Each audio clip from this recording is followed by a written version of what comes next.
தேவனுக்கு மகிமை. துவக்கத்தை காட்டிலும் முடிவே மேலானது. யோபு 8ஆம் அதிகாரம் 7ஆம் வசனம். உம்முடைய துவக்கம் அற்பமாய் இருந்தாலும் உம்முடைய முடிவு சம்பூர்ணமாய் இருக்கும். துவக்கத்தை காட்டிலும் முடிவே மேலானது. முதலாவதாக தாவீது ராஜாவுடைய துவக்கம் பல போராட்டங்கள், பல பிரச்சனைகள் உடையதாக இருந்தாலும் அவருடைய முடிவு மிகவும் சம்பூர்ணமாய் இருந்தது. 1 நாளாகமம் 29ஆம் அதிகாரம் 28ஆம் வசனத்திலே அவன் தீர்காயுசும் ஐஸ்வர்யமும் மகிமையும் உள்ளவனாய் நல்ல முதிர் வயதிலே மரணமடைந்தான் என்று எழுதப்பட்டிருக்கிறது. 1 சாமுவேல் 16ஆம் அதிகாரத்தில் தாவீதின் துவக்கத்தை நாம் காணலாம். அது சாமுவேல் ஈசாய் வீட்டில் வரக்கூடிய சம்பவம். அங்கு செய்யப்பட்ட விருந்திலே தாவீது தவிர்க்கப்பட்டதாக நாம் காண்கிறோம்.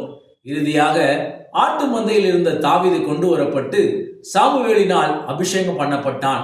அதன் பின் சவுலுக்கும் தாவீதுக்கும் உள்ள தொடர்ச்சியான போராட்டங்களை நாம் காணலாம். நான் எந்த நாளிலாகிலும் ஒரு நாள் சவுலின் கையினால் மடிந்து போவேன் என்ற பயந்த நிலை. எனினும் சவுலின் மரணத்தை நாம் காண்கிறோம். சத்ருவை நேசிக்கும் தாவீதின் புலம்பலும் அங்கு எழுதப்பட்டிருக்கிறது. முடிவாக முழு இஸ்ரவேலையும் ஆளக்கூடிய இடத்திலே தாவீதை நாம் காண்கிறோம். அதன் பின்பும் பிள்ளைகள் மூலமாய் பல போராட்டங்கள் வந்தன. அம்னோன், அப்சலோம், அதோனியா மூலமாக வந்த போராட்டங்கள் கொஞ்ச நஞ்சமல்ல. இறுதியாக சாலமோனை தன் சிங்காசனத்திலே அமரச் செய்தான்.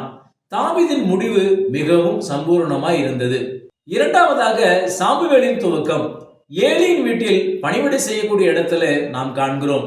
சாமுவேல் என்னும் பிள்ளையாண்டான் ஏலிக்கு முன்பாக கர்த்தருக்கு பணிவிடை செய்து கொண்டிருந்தான் என்று 1 சாமுவேல் 3ஆம் அதிகாரம் 1ஆம் வசனத்தில் எழுதப்பட்டிருக்கிறது. தொடர்ச்சியாக சாமுவேல் கர்த்தருடைய தீர்க்கதரிசி என்று விளங்குகிறதாக நாம் காண்கிறோம். பெலிஸ்தர்களையும் சாமுவேல் முறியடிக்கிறார். 1 சாமுவேல் 12ஆம் அதிகாரத்தில் சாமுவேலை குறித்த சாட்சியும் மேன்மையாக இருக்கிறது. ஆரம்பம் அற்பமாக இருந்தாலும் சாமுவேலின் முடிவு சம்பூர்ணமாய் இருந்தது. இந்த வருடத்தை எப்படி நாம் துவக்கி எப்படி முடித்திருக்கிறோம்? தாவீதை போன்ற முடிவு நமக்கு இருக்கிறதா? சாமுவேலை போல நல்ல சாட்சியை நாம் பெற்றிருக்கிறோமா? முடிவு நிறைவாக முழுமையாக இருக்கட்டும். மூன்றாவதாக முற்பிதாக்களுடைய வாழ்க்கையிலே பல குறைபாடுகள் காணப்பட்டாலும் அவைகளை சரிபடுத்தி அவர்கள் நிறைவை அடைந்தார்கள். ஆபிரகாமின் வாழ்க்கையிலே ஈசாக்கை பலி செலுத்தக்கூடிய இடத்தில் ஒரு நிறைவை நாம் காண்கிறோம். ஆதியாகமம் 22ஆம் அதிகாரம் 17, 18ஆம் வசனங்களிலே தேவன் ஆபிரகாமுக்கு வாக்குத்தத்தங்களை உறுதி செய்கிறார். ஈசாக்குடைய பிறப்பிலே இஸ்மவேல் போன்ற எதிர்வல்லமைகள் இருந்தாலும் ஈசாக்குடைய விதை 100 மேனியை கண்டடைந்தது. ஆதியாகமம் 26:12 ஈசாக்கு அந்த தேசத்திலே விதை விதைத்தான். கர்த்தர் அவனை ஆசீர்வதித்ததினால் அந்த வருஷத்தில் 100 மடங்கு பலன் அடைந்தான் என்று எழுதப்பட்டிருக்கிறது. ஈசாக்கின் பயபக்தி உள்ள வாழ்க்கை அநேகருக்கு மாதிரியாக இருக்கிறது. யாக்கோபுடைய வாழ்க்கையிலே பல அலசடிகள், போராட்டங்கள் இருந்தாலும் வருத்தம், சஞ்சலம் என்று யாக்கோபு சொன்னாலும் ஆதியாகமம் 49ஆம் அதிகாரத்திலே அனைத்து பிள்ளைகளுக்கும் தீர்க்க தரிசனமாக கட்டளையிட்டு கடைசி வசனத்திலே கால்களை மடக்கி கொண்டு ஜீவித்து போனான் என்று எழுதப்பட்டிருக்கிறது. ஆதியாகமம் 49ஆம் அதிகாரம் 33ஆம் வசனத்திலே யாக்கோபு தன் குமாரனுக்கு கட்டளையிட்டு முடித்த பின்பு அவன் தன் கால்களை கட்டளையின் மேல் மடக்கி கொண்டு ஜீவித்து போய் தன் ஜனத்தாரோடு சேர்க்கப்பட்டான் என்று எழுதப்பட்டிருக்கிறது. எனவே நம் முற்பிதாக்கள் நல்ல முடிவை அடைந்தார்கள் என்று இங்கு நாம் காண்கிறோம். நான்காவதாக புதிய ஏற்பாட்டிலே சபையை ஸ்தாபிக்கும் போது பல போராட்டங்களை அப்போஸ்தலர்கள் சந்தித்தார்கள். ஆனால் அந்த ஆதி சபை ஆண்டவரை எதிர்பார்க்கக்கூடிய இடத்திலே அது காட்சியளித்தது. பிலிப்பி பட்டணத்திலே பவுலும் சீலாவும் ஊழியத்தை துவங்கி செய்த காலகட்டங்களிலே சிறைச்சாலை போன்ற போராட்டங்களை சந்தித்தார்கள். இறுதியாக பிலிப்பியருக்கு எழுதின நிருபத்திலே அந்த சபை உயர்வான இடத்திலே காட்சியளிக்கிறது. பிலிப்பியர் 1:11 கிறிஸ்துவின் நாளுக்கென்று துப்புரவும் இடரலற்ற வாழ்க்கையும் பெற்றுக்கொண்டதாக நாம் காண்கிறோம். தெசலோனிக்க சபை பல போராட்டங்களில் அது ஸ்தாபிக்கப்பட்டது. பவுல் பல எதிர்காரியங்களை சந்தித்து முறியடிக்கிறார். இறுதியாக 1 தெசலோனிக்கர் 5ஆம் அதிகாரம் 23ஆம் வசனத்திலே பரிசுத்தமாக்கப்பட்டு குற்றமற்ற இடத்தில் காக்கப்படுகிறது என்ற நிலையிலே அது உயர்கிறது.